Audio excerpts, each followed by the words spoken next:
We'd like to welcome to the podcast Tyler Hogle from Screaming Villains. We appreciate you coming out and giving us some time to talk about you bringing some games to the Switch and the new stuff you got coming out here pretty soon. So thanks for coming on board. Yeah, thanks for having me. Let's start at the beginning. I assume you have a love for Night Trap, obviously. But before we get into that, can you tell us a bit about your earliest memories of gaming? My earliest one, I guess, is the same as a lot of people. Super Mario Brothers. That's the earliest one I can remember, and probably the first game I played. I think I was about 6 years old at my grandma's house, and I want to say it was what year was it? I guess that would have been about 88, 89, something like that. But yeah, Mario's what got me into it, like a lot of people around my age. So did you always have a love for full motion video games from that era, from when they came out? Yeah, I feel like with full motion video, it's like a love-hate thing. It's like you either get it or you don't. I guess you just have to appreciate, like, I guess, B horror films. And I don't know, like at the time, I guess I got into it at the right age. Cause I mean, if I was seeing a FMV game for the very first time now, I probably wouldn't like it as much. But as a teenager, when I'm like in middle school and seeing that for the first time on Sega CD, it's like, whoa, man, because it was a new thing and it kind of blew you away because it was like games weren't really doing that at the time. So I think if I was older, I probably wouldn't appreciate it as much. I think it just got me at the right age. How did you get involved in game development? It kind of started as a hobby. Like I messed around with it in high school, and then the plan was, all right, after school, I'm gonna go to college and then learn how to make video games. But I made the mistake of, well, after high school, I'm gonna take a year off and then go back. That doesn't always work. It didn't work in my case. So then, and then after that, I started playing in bands by accident, and then did that for several years, and then kind of, program stuff on the side, just something to do. Wasn't trying to be serious about it or anything. And then that was kind of like when the whole internet thing really blew up, and like everyone wanted a website. So I started getting into HTML programming and then building websites for people and charging a ridiculous amount of money, because at that time you could get away with that because nobody really knew how to build them.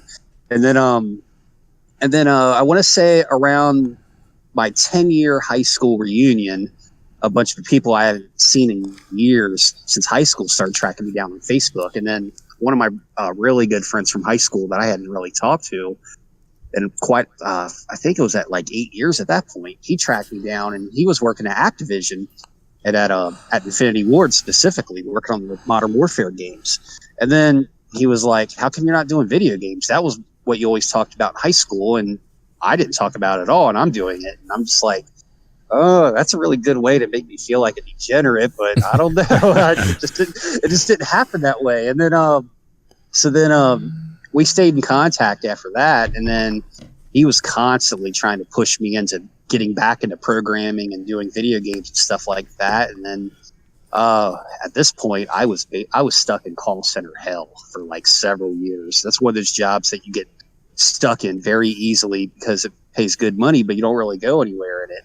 And then my last call center job, I got laid off and then was sitting around getting unemployment. And I'm just like, you know what? I'm going to go ahead and start getting into this and try to do it seriously. And then came up with a simple game idea and just jumped right in and started learning as I went. And then eventually it led to Night Trap, and that's pretty much it, really. So all that kind of like homegrown learning where you're picking it up as you go, you're researching it. You didn't like sit there listening to a talking head in a classroom. Right. Yeah. It was basically like, I just came up with a really simple idea to start with just to kind of learn. And then whenever I needed to do a specific thing, I would just get on YouTube or hop on Google and try to find a tutorial. And then, I mean, what I was doing, none of it made any sense at all. And then one day it just clicked and I got it. Yeah, you probably went about it the right way, because I went straight to college from high school and majored in computer science and learned how to program. And now I program for a living, and I want to like beat my head against my desk most days. So I've heard that from a few people. Like there's another guy I know that that went to school for programming, and then he came over and I was showing him some stuff I was working on, and then he started asking me like general questions like, can you explain an integer and a float and all this, really basic stuff. And then he was all like, wow, I learned more from you in 5 minutes than I did in 2 weeks at college. Oh, it was rough. So, what is your all-time favorite platform? As the FMV genre seemed to really take off on the Sega CD, what is your actual favorite platform of all time? I would probably have to go. It goes back and forth between the original Nintendo Entertainment System and Sega Genesis. Ooh, the Sega Genesis. Oh. Little 8-bit versus 16-bit battling going on there. I think Genesis probably has my all-time favorite games on it, but there's more games on Nintendo that I like. So okay, you touched on it. What's your favorite then from the Genesis? It's either Shinobi 3 or Vector Man. Ooh, Vector Man. Vector Man is sweet. I would say Vector Man doesn't get talked about enough. Yeah, Vector Man was really. I saw somebody mentioning that the other day on Reddit. Actually, I did. I mentioned it in Discord the other day. No, I saw somebody on Reddit trying to figure out remember like tip of the joystick subreddit where they have to figure out what game they can't remember. Somebody brought up Vector Man there. That's awesome. Well, visually that was a hell of a game back in the day. It was. I remember playing it. I remember playing it standing up at a Toys R Us at the kiosk. Yeah. So I remember they had that contest where if you beat the game, then at the very end it would give a 1-800 number to where you can win $250,000. I rented that game from Blockbuster and beat the hell out of it that weekend, and I was so disappointed that the phone number didn't show up. So from what I understand, you were able to recreate the game on Android, and some footage was uploaded to show it running. But why mobile and why Night Trap? It kind of started as a joke, honestly. Like what happened was that so Night Trap had that Kickstarter that was a complete disaster and it failed. And then right around that time, like right after that, a bunch of fans started trying to recreate Night Trap themselves. And then there was like a really brief period where every time a new fan-made version of Night Trap came up, a bunch of gaming websites started covering it. And I was like, this is silly. Why are they doing this? Like covering fan-made projects for Night Trap. And then a friend of mine was all like, dude, you should like the other thing about these remakes that people were making was that none of them even worked. And then, so then a friend of mine was all like, dude, you should recreate yourself and upload it online. And I was all like, dude, that's awesome. We can kind of possibly troll gaming websites too, because we'll upload it anonymously and make them think it's a legitimate thing. So then I sat at my computer for like, I want to say it took me 3 days. And then I recreated disc 1 because Night Trap was split up across 2 discs on the original version. So it was like the first 13, 14 minutes of the game that I recreated. And then I just did it on mobile just because, I can get it quick and get it up and running very quickly and then record a video of me playing it. And then so I did that in like 3 days and then uploaded it to YouTube, and that was pretty much it, really. But no gaming websites covered it, unfortunately. I think like 2 of them did. Like I want to say it was FMV World and Sega Bits, but that was enough to get the word out about it because I think it ended up getting like 5,000 views within the first 24 hours, which was more than I thought it would get. Now, if I understand correctly, you ended up having a phone call with Tom Zito, the producer on Night Trap, and that happened shortly after your video went up, right? So can you share with us a little bit about what happened on that call? And did you get the impression that he was impressed or flattered at all? So yeah, what happened was after the video went up, Sega Bits, they contacted Tom Zito directly by email, asking if he knew any information about this. And of course, his response was, I'm not involved with this, never even seen it before, don't even know anything about it. And then FMV World contacted Rob Fulop, who was also one of the owners of Night Trap. And I think he was he's also the co-creator, and then he kind of programmed it as well. So FMV World emailed Rob Fulop about it. And then his response was that, I'm of two minds of this. I think it's really cool that someone did this, and I feel people should be able to play Night Trap since it's basically lost to time because you can only play it if you have a Sega CD. And then his other response was that the other issue is that this person doesn't own this. He needs to contact the owners of Night Trap.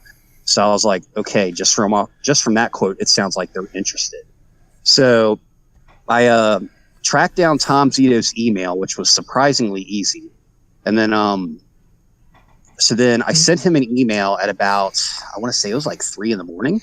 And then 3 a.m. my time. I think it was like midnight in his because he's in San Francisco. So then I got a response back within 15 minutes, which I was not expecting at all.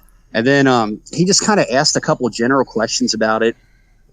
Was like, how did you do this? What's the file size? How long did it take to do it? Where did I get the video? And then he asked me for my phone number. And I was like, yeah, totally. Here's my phone number. Give me a call whenever. And he's like, cool. I'll call you at 3:00 Eastern time tomorrow afternoon, which was like 12 hours from when he emailed me. Then next day, sure enough, at exactly 3:00, he called me. And then we talked for about, it probably wasn't even 5 minutes. And then he basically just kind of asked the same questions that he asked over email, and I gave him more detailed answers instead of brief ones. And then he was like, so what do you want to do with this? And I was like, well, I mean, if I could release it officially, that'd be rad. And he's all like, all right, we need to set you up with a licensing agreement. Let's make this happen. And so, yeah, he offered Night Trap to me within 5 minutes of the phone call. Yeah, and it wasn't even 24 hours after I emailed him. It was less than a day. Wow. Have you been in contact with Tom since? And if so, what does he think about the subsequent re-releases? Oh, yeah. I talk to Tom pretty frequently, at least once a week. Have been for about 2 years now. He was generally surprised. I mean, because he wasn't his feeling was that with the Kickstarter, with how bad it did, he was under the impression that a lot of people didn't care about Night Trap and nobody really wanted it. And then, so once the game was finally announced, he was pretty surprised by the reaction it got. So he was definitely happy with it. It was pretty surprising because, I kind of suspected that would happen, but I didn't think it would get as big as it did. Like we're on, like me and my friend that actually the one that suggested making it and uploading it to YouTube. He was, we were both, just reading news articles and reading people's reactions that day and watching reaction videos on YouTube. And then we're all like, holy shit, we're trending in the top 10 on YouTube and we're ranked higher than Gucci Mane, the rapper. And it was like, that was kind of funny to us. Yeah. Night Trap has a very, very big cult following. It's yeah. It's got a very hardcore cult following, which I didn't know until I got involved with all this. Yeah. So the original source code for the game was lost, but the timed master footage was available. So taking that, you had to play through the game several times to get a feel for how to organize everything properly. How many times did you have to complete the game? And was there a point in which you started to feel a regret having to do this undertaking? I didn't have to play through it very much, to be honest with you. Like, cause what I did was when I made that original version, there was a free program online that some fan made that allows you to load a digital pictures disc and rip all the video directly from the disc. Cause they use like the digital picture games, they use like an SGA file format. But with Night Trap specifically, this is the only game that was set up like this out of all of them. Was that all the file names, each file was a different video. They were each one was named with a series of numbers, and then after kind of staring at the numbers for a while, I figured out what they were. And what it was that the way they were labeled was it had the minute that the video played, the exact second, and then the exact frame number. And on that game, it was 30 frames per second. So I was able to get the actual times for when the video played directly off the file names. Aside from what you've already worked on and announced is currently working on, is there any other FMV that you'd like to see get brought to the modern market? Like maybe another Zito game like Sewer Shark? Sewer Shark, I definitely want to happen because that seems like one that a lot of people are asking for. It's just the problem with Sewer Shark is that I have access to the video. It's just some of it's missing. And that's the only one that's really missing any video. So I don't know how well that would go over with people. Man, I'd love to play a remastered Sewer Shark. Yeah. So is it that the video you don't have another source for that in some way, like another rip or something of that nature? No, the only like with Sewer Shark, we weren't even trying to locate the video for Sewer Shark, because what I really wanted to do was Ground Zero Texas. But then where the Flash Filmworks, they own most of the digital picture games. They own all of them except for Night Trap, Ground Zero Texas, and Sewer Shark, but they own the rest because they bought all of them when Digital Pictures filed for bankruptcy.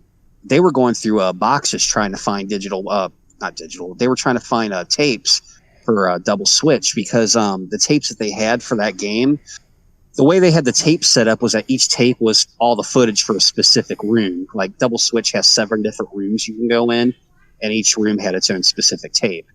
Well, the tape for the storage room was actually damaged, so they were trying to find another tape that had better footage for that room. And then they found a box in storage that they got when they purchased all the stuff in the 90s, and it was labeled promotion material. Well, they hadn't opened this box in over 20 years, didn't think to open it because of how it was labeled. They didn't think anything was in there. So they finally opened it a couple months ago, and they found the tape, The Sewer Shark, in there. Wow.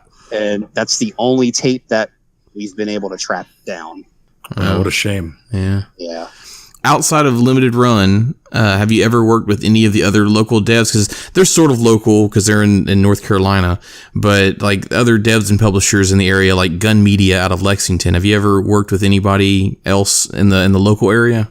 No, like when like Night Trap, that was my first game on a console, so I'm kind of meeting people as I go, and like with Limited Run, I got hooked up with them only because of the guys that made the Night Trap documentary for me, because they I didn't even know those guys.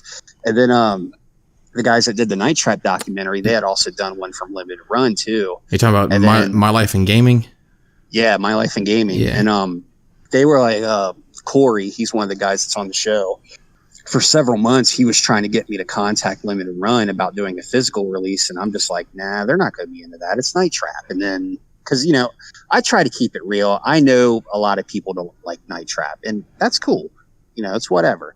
So I didn't really think much of it. And then when finally, when I did my interview for the documentary, Corey was all like, dude, you should try Limited Run. I'm like, I don't know those guys. And he's like, oh, I'll contact them for you. And then so he sent him an email right when he left my house, and 10 minutes later I get an email from Limited Run, and they're on board with it. And that was pretty much the first people I met in the quote unquote gaming industry. Yeah. So, but I've met a lot of people from Gun. They had a what was it? A launch party for Friday the 13th out in Las Vegas last February. Yeah. They actually called it the Better Late Than Never launch party. And then I met some guy who was actually a tester on the game because of Night Trap, and then he got invited to it at the very last minute. They put it together quick. I think everyone that was invited got a week's notice, and then he hit me up and was all like, hey, you want to go to Vegas for the Friday the 13th launch party? And I'm like, that game came out like 8 months ago. What launch party? And then he's all like, then he sent me the flyer, and sure enough, it said the Better Late Than Never launch party. And I was like, cool, I'll go, whatever. And then when I went out there, I met a bunch of dudes from Gun and Ilphonic, and then I met I want to say he's the creative director for Friday the 13th, Randy. What's his last name? I think it's Greenback. I met him, and the first thing he said to me was, dude, are you working on Double Switch? And I'm just like, dude, keep that on the download. It's not done yet. But yeah, they were all cool guys. It was funny because it was like as soon as I got introduced to them, they're all like, hey, this is Tyler. He did Night Trap. And they're like, what? You did Night Trap? That's awesome. And I'm just like, why are you guys freaking out? Your game's better than mine. I mean, come on now. Well, you gotta look at what you did, man. You brought something that's a bit of a phenomenon back. So yeah, it's crazy. Something like so that.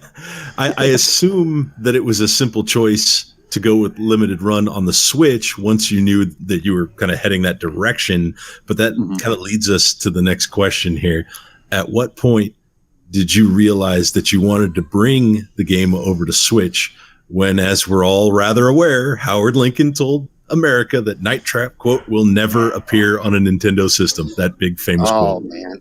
Getting it on Switch was honestly a nightmare. It really was. So I don't think I've ever really told this story before. So, I mean, I didn't sign anything, so I guess I could tell it. So I got to like backtrack a little bit to give the full story on this. So what happened was before Night Trap was finally announced for the first time, I was trying to figure out how to get it released on Nintendo Switch. Because at that point, I already knew, like, the game was already rated at that point, and it got a teen rating. So I was like, okay, it has a teen rating. They can't say no to this. So then I tried figuring out how to get it released on Switch, and I signed up as a Nintendo developer. There's nothing for Switch listed. It's all Wii U stuff. And I think at that point, it was already announced they were ending Wii U's life cycle. So then found an email address. Can't even count how many times I sent an email to this thing. Never got a reply. Then then Night Trap gets announced, and then a random fan on Twitter was all like, "Hey, you going to bring this to Nintendo Switch?" And just as a joke, I was all like, "Yeah, I'll definitely release it on Switch. Do you happen to know anyone at Nintendo by any chance?" And then he was all like, "Oh, contact this guy." I'm like, "Oh, wow, really?" So then I go to this. I don't want to say this guy's name just because I seem like I'm bad mouth him. So I go to this guy's Twitter page, and sure enough, there's a pinned tweet at the top that says, "If any indies are interested in releasing a game on Nintendo Switch, send me a DM." So I was like, "Really? That's how you do it?" Great. So then we won't say. All right. So I sent him a DM, and he immediately responded. This was about 2 or 3 days after Night Trap was announced. And then sent him a DM, and then he immediately replied back and was all like, "Hey, congratulations on the Night Trap announcement. We'd love to have this on Nintendo Switch." And I'm like, "Hell yeah, Night Trap is coming to Nintendo." And then he was all like, "We'd love to do a simultaneous release, but if it's not possible, it's totally cool, but we definitely want to get it released in the sometime afterwards, like within a couple months of the PlayStation release." And I'm like, "Totally cool. We can do that. I mean, I can definitely shoot for a simultaneous release too." So then he's all like, "Here's my email. Send me an email, and then I'll introduce you to the team." So I'm all high-fiving myself like, "Oh yeah, I'm going to be the guy that brings Night Trap to Nintendo," and basically give the middle finger to Howard Lincoln. And then, so I sent him an email. I told him what my plans were, which was, this is the tentative date for Night Trap, but it's not definite. Which was, at the time, I had announced that Night Trap was coming in spring, but I didn't announce an exact release date yet. It was going to be the last day of spring, which happened to be on a Tuesday. And then, so I think it was like 2 months away at that point. I was like, "Yeah, this is the date I'm kind of eyeballing right now. But if needed, I can go ahead and postpone the other releases. So that way the Nintendo Switch version is released at the same time. So that way it's a simultaneous release across all platforms. I just need you guys to get me a Switch dev kit as soon as possible." So then the response I got was that, "Due to the timeframes that you've given, we're going to have to pass on this." And I'm just like, "What timeframes?" I sent him a reply like, "What timeframes? I offered to delay it on PlayStation and Xbox for you guys, so I don't understand what you mean." And then I sent probably 3 emails a week for 2 months, never got a reply to any of them. So I was like, okay, I guess Night Trap on Switch is officially dead and it's not going to happen. And then I want to say it was on it was on Halloween. I was out taking my daughter trick or treating. I get a DM from Josh from Limited Run, and he was all like, I don't think they had announced they were going to be doing Switch releases yet, but I kind of knew it was in the works. And then he was like, "Do you still want to get Night Trap on Nintendo Switch?" I'm like, "Yeah, definitely, but they won't let me do it." And then he was all like, "Well, how about you just send us the code and we'll port it over and we'll publish it for you?" I'm like, "Done, let's do it." So that's how that happened. That's a hell of a journey right there. Yeah. So do you feel like, I mean, because that's a Man, that's just the irony of how this game has been with them. But now that all that's happened, do you feel that you've kind of come full circle with Night Trap now? You've done the Switch release. It's well underway. The collector's editions are shipping out. Do you feel like this is kind of now complete with Night Trap? Yes and no. It's like my whole gripe with like the Nintendo version is that like, yeah, it's awesome that Night Trap's finally on Nintendo and I was involved with it, but at the same time, it's like, it doesn't feel like it's my game, if that makes sense. Like, I know it's my game, like I built it, but I guess because I didn't go through the whole process of like porting it over to Switch myself and then submitting it to Nintendo and dealing with all them, I guess like I don't have an attachment to it like I do with the PlayStation 1, where with the PlayStation 1, I can look at it and be all like, yeah, this was my first game I released on a console. And with Nintendo, I really don't get that. I don't know if that sounds weird or not. No, it makes sense. It makes sense. Yeah, I understand that.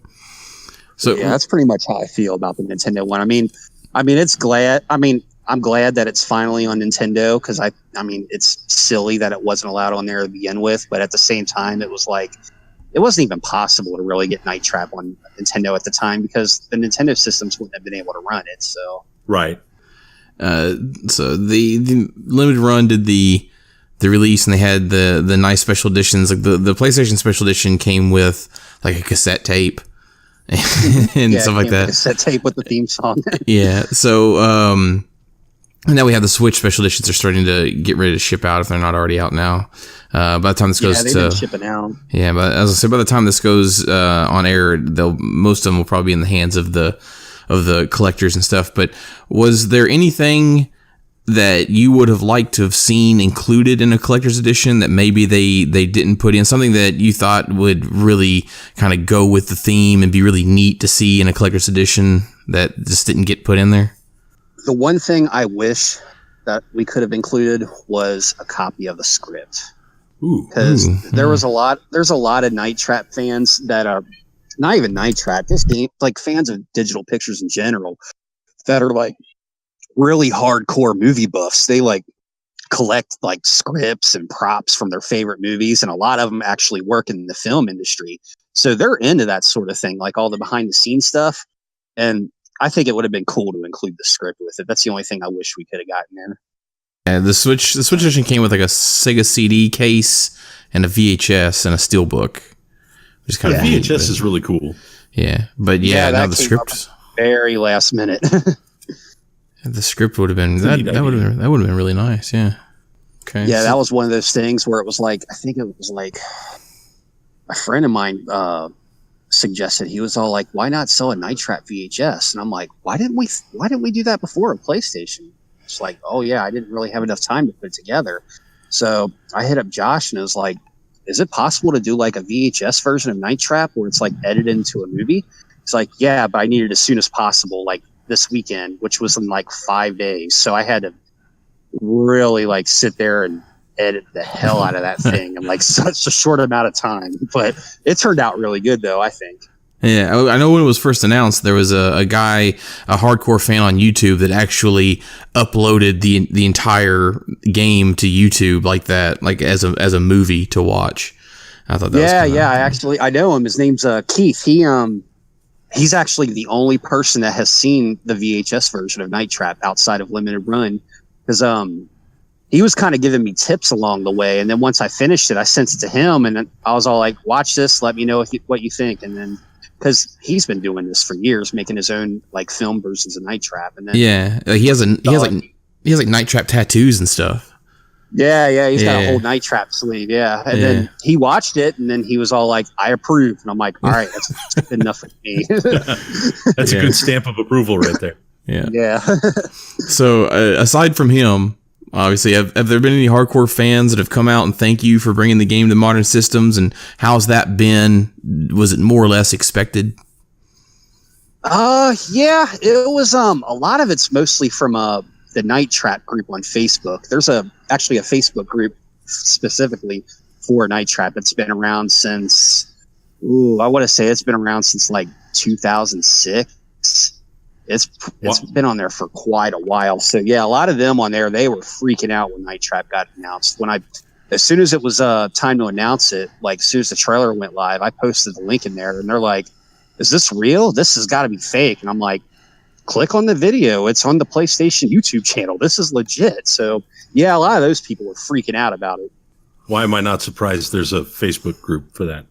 Yeah. I think it's got like 600 members or something like that. It was just a bunch of hardcore fans that like a few people that there's a few people in there that made like fan versions of Night Trap that when they were trying to do it themselves. And then a lot of them were like basically trying to come up, like throughout the years, it was basically them trying to come up with ways to bring back all of these games. And they were all like, why don't we contact Tom Zito and see if he's interested? Or why don't we contact this developer and see if they would be interested in recreating Night Trap for us? And then, so yeah, that's pretty much all that group was, just a bunch of fans trying to come up with ways to get it re-released.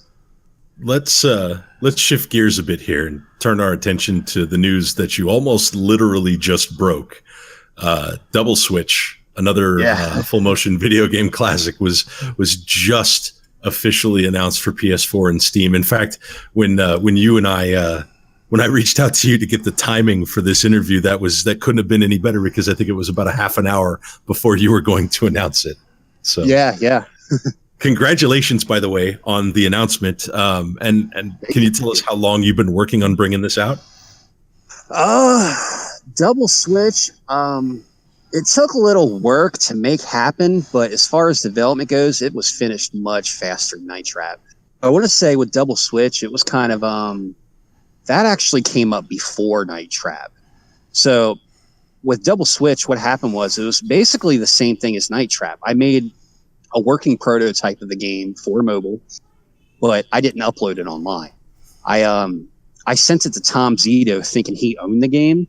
And then he forwarded it to the guy that actually did own it currently, which was a guy named Bill Mesa, who owns a visual effects studio in Hollywood called Flash Filmworks. They do a bunch of visual effects for movies. And then same thing. He asked for my phone number, called me the next day, and then wanted me to remake all these games for him, but he wanted them on mobile. And then so for about a year, I was trying to talk him into doing console, but he didn't want to mess with it for whatever reason. He thought it'd be too much of a pain in the ass to do for whatever reason. And then when Night Trap happened, I went back to him and I was all like, "Hey, I got Night Trap on console. Can we please do Double Switch now?" And then he was like, "Well, let me see how Night Trap goes first." And then once Night Trap was announced and then it went on sale, and he saw that people actually wanted to play the game, he was like, "Okay, we can go ahead and do Double Switch now." So I got the go ahead to start that last January. And then maybe it was February. Yeah, I got it in February. And then that's when I started on it. And then it was finished in June, when it was because Limited Run wanted to do like a teaser announcement for their E3 press conference that they were live streaming on Twitch. Yeah, I remember that. And that was actually the week I finished the game, but I didn't want to announce it yet because I wanted to do some serious hardcore testing on it first, because Double Switch was made in a completely different way than Night Trap. So I knew it was going to be, more prone to bugs just because it was a bunch of new stuff I was doing. So I wanted to really hardcore test it first before announcing it. And so, yeah, that game's been done since June or July now. So I know, kind of sitting on it for a little bit. Well, sometimes you have to do that, right? Sometimes you're going to get in a situation where you got to do things like that. Yeah, and then plus at the time, Night Trap for Switch hadn't even gone on sale yet, so I kind of wanted to wait until that was done and over with first. Yeah, you don't want to steamroll one with the announcement of another, right? And I know you're going to get it. It's probably already happening. You're going to get tired of hearing this question, but due to our audience, I have to ask. I'm sure, but is there any chance we're going to see Double Switch come over to the Nintendo Switch? Yeah, that's definitely going to happen. Limited Run, they're actually porting it for me again. They started it already, and the goal is January. Very nice. So, but yeah, Double Switch on Switch will happen. We're all going to be super excited about that. I know. And yeah, and just to point out, this is not a this is not you saying that they're going to do a physical copy of it. This is them bringing a digital copy of it before anybody hears this and is like, oh, they're going to bring Double Switch physically. That's not confirmed. We got to hear it from them. But, right. Yeah, I don't want people to start blowing them up like, when's Double Switch go on sale for Nintendo Switch? It's like, we haven't even officially announced it for Switch yet. Give us some minutes. Let us finish it first. But it is great to hear, because I think the fans are going to, let's face it, you say that with all the caveats, but we know what limited runs bread and butter is. We know Josh and Doug. We've talked to them. And Josh has brought up Double Switch and a fondness for Double Switch. Yeah, like he brings up Corey Haim and Arlie Ermy, and he just loves it. Oh yeah, like even like going back to that, like even when like Night Trap first got announced, at the time it was looking like I was trying to make Double Switch happen, and it was looking like it was going in that direction to where I was going to be able to do it. But he kept talking nonstop about it, constantly dropping comments about it. I get on Twitter and DM him like, dude, shut up. I don't want anyone to know I'm doing it yet. Well, he's enthusiastic, and I think that's a really good thing. Got a friend like that. He's a big Sega nerd too, so that makes it even better. So he's big on the Dreamcast. Working with them was honestly perfect, because I mean, they get it, and that's the most important thing to me. Yeah, they definitely do. We like talking to Josh and Doug. We've had them on the show. They're hanging out in our Discord, which we hope you're going to join us in the community Discord for a little discussion too with some of the folks. But yeah, that's that they're the right people for this particular thing. They get it. They're big fans, so we're happy you guys are kind of partnered up on all of this. So. Right, and like they totally get it too, because like with Night Trap, I mean, they have a very specific time period to them. Like with Night Trap, I mean, when you look at it, you could tell it's from the 80s. So Josh's immediate thought was, let's do some 80s themed merchandise. And I'm like, dude, that's perfect. Let's do it. What do you want to do? He's like, well, we could do a cassette tape, since that's what everyone listened to at the time. And then we'll even do a vinyl. And I'm like, dude, I'm sold on this. You could do whatever you want. Night Trap. I don't care. Because, I mean, you get it. I trust you. So... Yeah. Like at one point he threw out the idea of Pogs, but that's okay. So me and Josh have talked about Pogs quite a bit, and because I was telling him, I was like, if you do a Saturday morning RPG 2, you should include Pogs in the because that's perfect. They did scratch and sniff stickers in the first game. I was like, you should do Pogs. Pogs would be perfect to package in with the collector's edition, and we'll see how he takes that, but. Yeah, he and I talked about Pogs when we were interviewing him for the show, and it's great. Yeah, like the way that came up was kind of out of a joke, because we were I think we were just like tweeting each other back and forth, and then just as a joke, I was all like, how about we get a Night Trap fidget spinner that looks like the giant hook from the game? Because at the time everyone was freaking out about fidget spinners, and then he's all like, dude, let's do Pogs. And I'm like, dude, that's awesome, let's do it. And we never did for whatever reason, but oh yeah, that just reminded me of something. Going back to what you asked earlier about one thing I wish we could have included. At the time, I really wanted an Augur action figure, but I didn't think it was possible. And then Saturday Morning RPG made action figures happen. So that's one I wish I would have brought up. Yeah, well, I mean, when we get to the 50th anniversary in 25 years, you do that. Oh God! Yeah, I think a Troker fidget spinner would have been really neat. That would have been great. Yeah. So, you heard it by the real name. That's awesome. So, that's awesome. Yeah, I mean, I enjoyed. I played Night Trap back on the Sega CD when I was a kid. A friend of mine down the road had a Sega CD, and I remember sitting there, and he had this magazine that had all the times to go to the different screens, and he was just sitting there like, I was just like, this is weird, but I enjoyed it. So yeah, I've kept up with Night Trap a little bit. It was weird because like even when I first played Night Trap, like I didn't get it. Like, and I played it the same way as you. Like, I had a friend that had a Sega CD because, like, we all had that rich friend in school who had a Sega CD because not a lot of people had them. And then he had Night Trap, and when I played it, I was like, this looks awesome, but I don't understand what in the hell's going on with this game. And then a couple years later, Double Switch came out on Saturn, which is basically the same thing as Night Trap, but has a bunch of stuff added to it. And I was like, okay, I get this now. This is awesome. So yeah, which ironically, Double Switch is my favorite game from Digital Pictures. Oh, well then this next question kind of falls in that. Is like Double Switch has a marginal evolution in gameplay compared to Night Trap.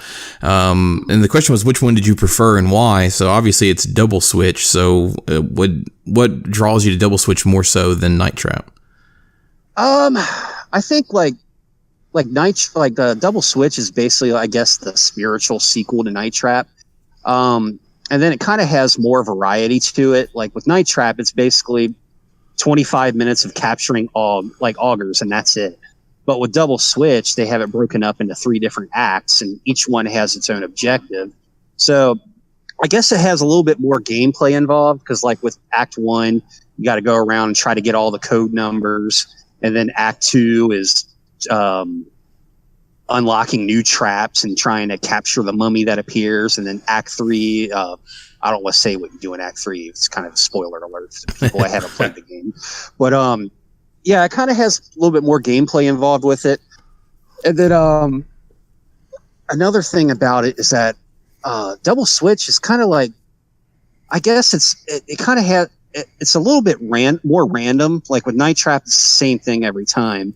But with Double Switch, there's some randomness to it. Like all the scenes for the main story, they play in the same order and at the same time every time you play it. But as far as like when you capture intruders and stuff like that, those change every time. It's not always the same one. So it doesn't feel like the same game every time you play it. And then at the time it came out, like it has Corey Haim in it, and Debbie Harry, who's the singer for Blondie. And then I didn't know who he was at the time, but Arlie Emery. I love the drill sergeant. Yeah. And then at the time, celebrities in video games, that wasn't a common thing. So that was completely new to me. So I think that's kind of why Double Switch stuck with me. That kind of unique moment in time with full motion video games, and having, especially like you said, having the celebrities kind of there. I mean, you had Dana Plato in Night Trap, which was, marginally celebrity. People knew who she was for the time, but it wasn't.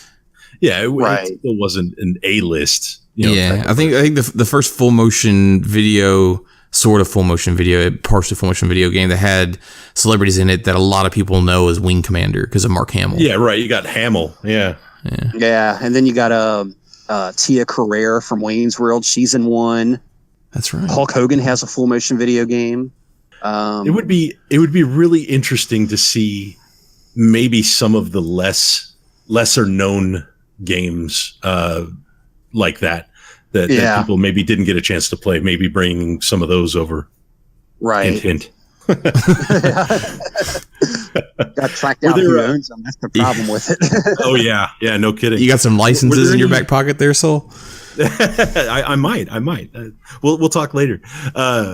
Were there any unique challenges in bringing Double Switch over to modern systems? I know that you had some interesting challenges with what you had to do for Night Trap, but was it different for Double Switch?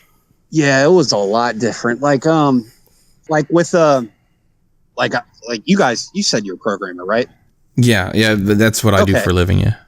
Okay, so this should make sense to you then. Okay, so are you familiar with the gaming engine Unity? Yes. Yeah. Okay, that's the engine I use to build all these games, just because I can bust them out faster on that. Like I don't use pre-made assets or anything like that, so I don't want people to think I'm an asset flipper or anything. But Unity is actually a legit engine. It just gets a bad rep on Steam.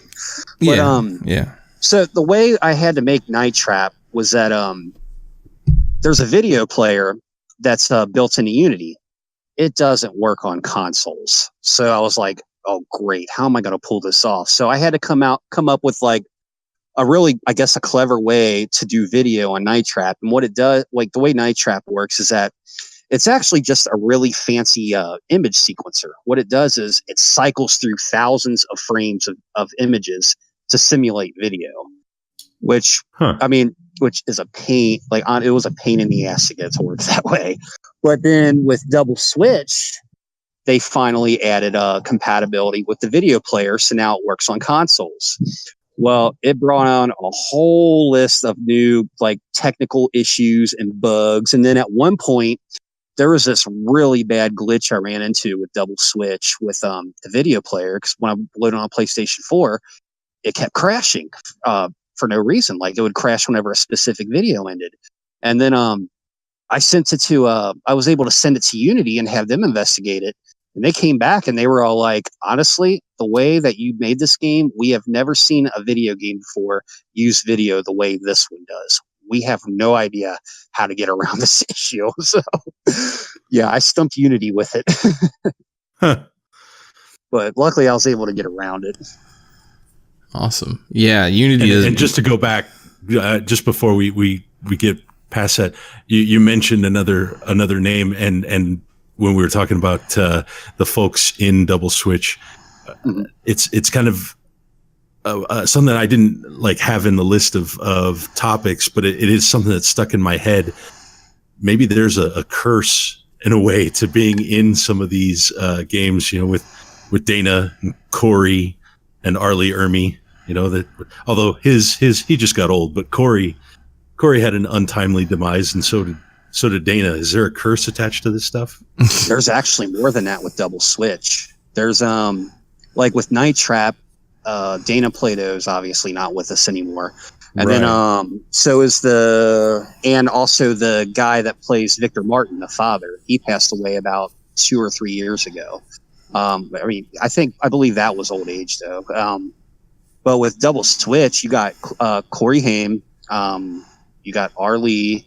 Who was the other one you said? Well, I know that we have. No, you just. Debbie, but Dana. He's alive.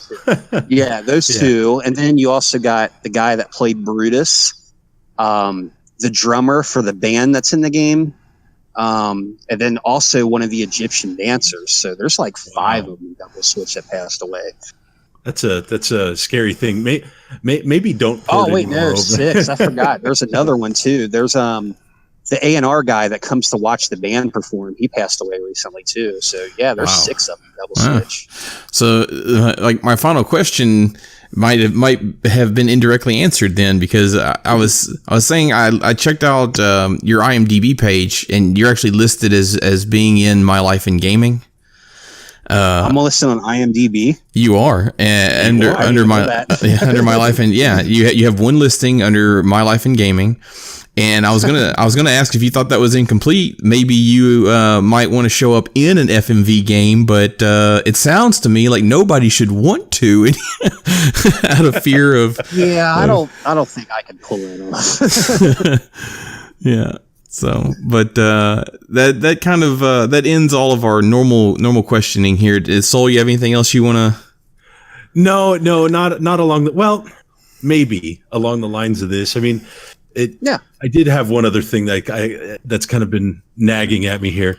You know, you've done these 2 FMV style games, and I'm sure you in the back of your mind you want to bring some other ones. I mean, we kind of know that there's other FMV games that would be great to kind of revive. But are there other things you want to do in gaming outside of the FMV world? Yeah, eventually. It's like, the way I look at it is that I don't think I'm experienced. Well, I don't want to say that. Like, I'm trying to think how to answer this. You've developed more games than I have. Like, honestly, like with FMV games, I think it's like I've tried making my own stuff before, but my problem with it is that it gets blown up into something bigger than what it should be, and then I feel like I'm never going to finish it. And then, but with FMV, on the other hand, bringing back these games, I mean, I'm honestly having fun doing that just because I get to work on something that I played during my childhood and get to put my own spin on it. And I feel like it's more fun to remake a game that makes something completely new. So I think once I get more, I guess I can go ahead and say it. I think once I get more experience and then get the rest of these FMV games out, then I'll probably start doing original stuff. But it's probably going to be a while before that even happens. I mean, until I stop having fun with FMV, that's when I'll finally move on to the next thing. And right now I'm having fun doing it, and that's all that matters. Because once it starts feeling like a job, then yeah, something's got to change. I hear you. Well, I tell you that, before we get to kind of our little bonus question here, we're all very happy that you were able to do what you've done so far with both Night Trap and then, of course, this fresh announcement about Double Switch. And I hope that I can speak for others and say we're really excited to see what you bring in the future. Thank you. I'm honestly surprised. Like, I'm still blown away that nobody did this sooner. Because, remakes and remasters, it's a very common thing now. But even when I started Night Trap, I was like, before I started Night Trap, I was like, how come nobody's remaking Sega CD games?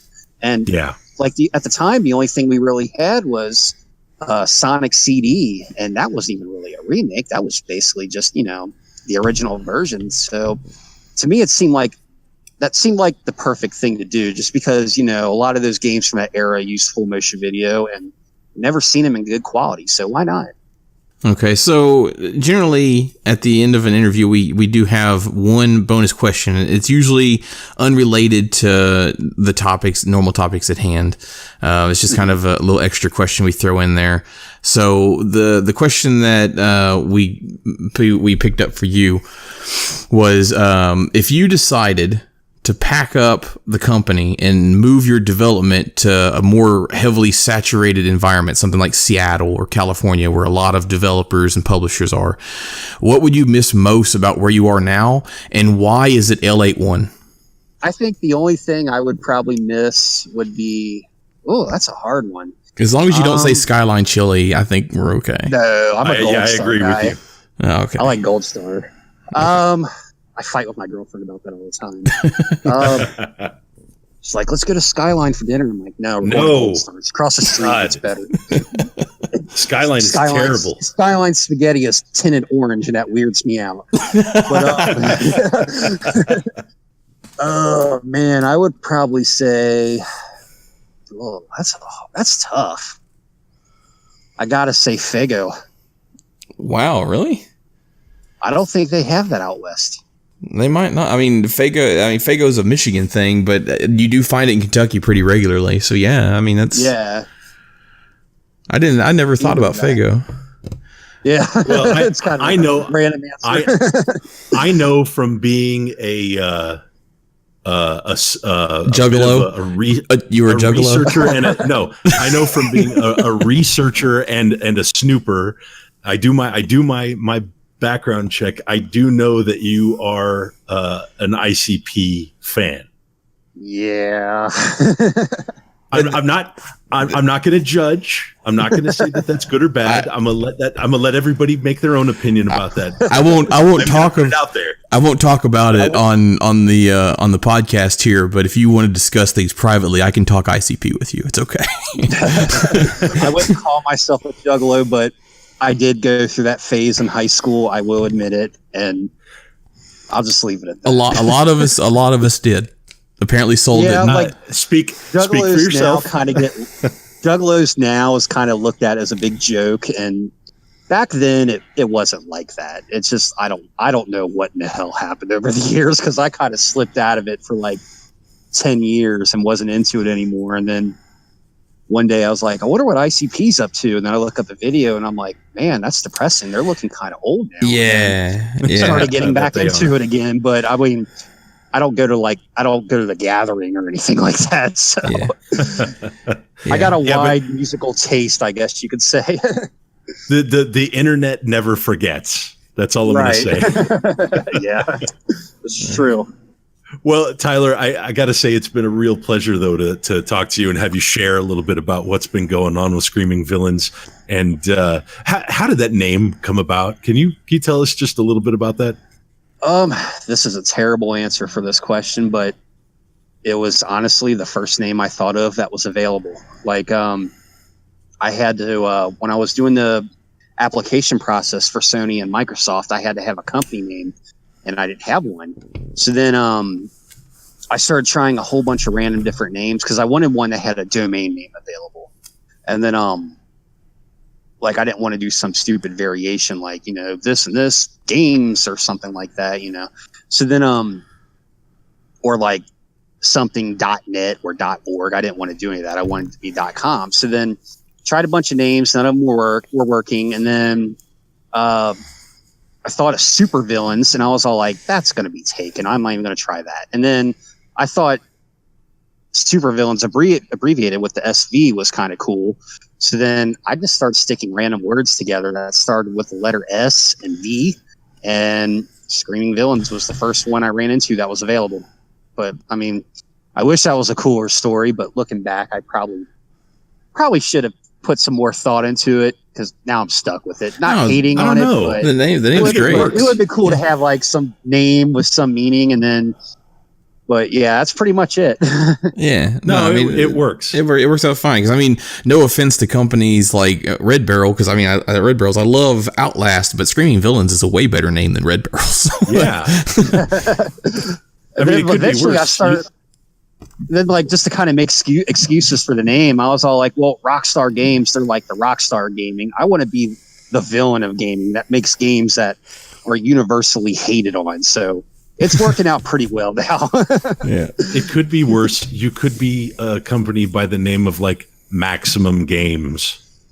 Oh, yeah, it's kind of weak. What a pot shot. What a pot shot you took. I had to take that. That was low-hanging fruit, man. Our listeners completely like, understand. What's weird is, like, I kind of learned along the way that, like, some gaming studio names don't really have a cool meaning behind them. Like I had like my friend I mentioned that worked on the Call of Duty games. Like, I was like, how did Infinity Ward come up with their name? And he's like, man, that's the dumbest story ever. I'm like, well, what does it mean? You know? And then he was like, honestly, what happened was they were sitting in a meeting for several hours, couldn't come up with a name. And then one of them said, we're going to be here for Infinity. And then someone's just blurted out Infinity Ward. And I'm like, that's how they came up with their name? That's kind of stupid. So, yeah. So I don't feel too bad about the name I picked now. Yeah, might as well throw a couple of darts at a newspaper if that's right. If that's what you want to do. I honestly think that some companies might have done that. It's possible. But anyway, no, really, thanks for taking the time out of your day to talk to us about Night Trap and Double Switch. And, you know, we would love at some point in the future, kind of, you know, as things happen, have you back on the show, have you, you know, update everybody, tell us a little bit more about, you know, things in the future.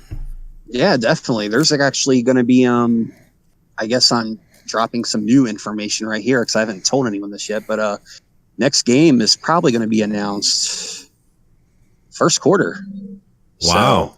So, nice. Yeah, it's moving pretty quick. Something to look forward to. We'll definitely have something new to talk about.